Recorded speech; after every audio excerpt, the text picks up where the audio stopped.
আজ আমরা এসেছি পুরীর মন্দির ভ্রমণ। প্রথম দিন আমরা বেরিয়ে পড়লাম শ্রী জগন্নাথ দেব পুরীর মন্দির দর্শনে। লঘুকথায় 4 ধামের অন্যতম ধাম শ্রী জগন্নাথ দেবের পুরীর মন্দির।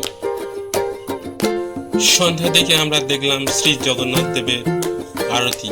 বেশ ঘটাঘটি চলে এই সন্ধ্যা আরতি পর্ব।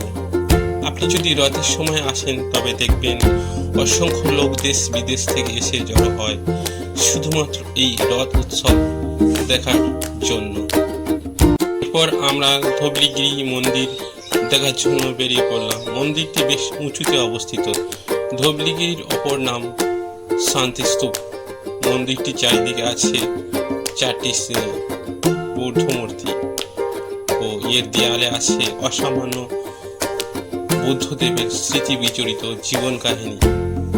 তারপর আমরা হোটেলে ফিরে এলাম।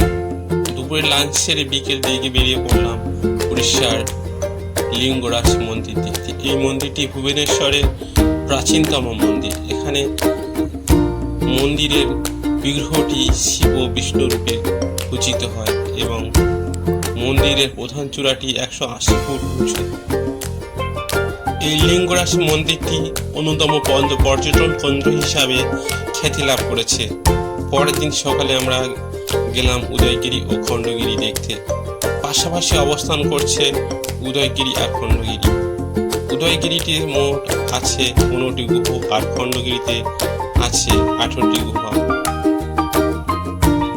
উদয়গিরি ও খণ্ডগিরি দেখে আমরা বিকেলের দিকে পুরী বিচে এসে সূর্যাস্তের এক অপূর্ব দৃশ্য দেখে মনটি বেশ ভালোই লাগলো।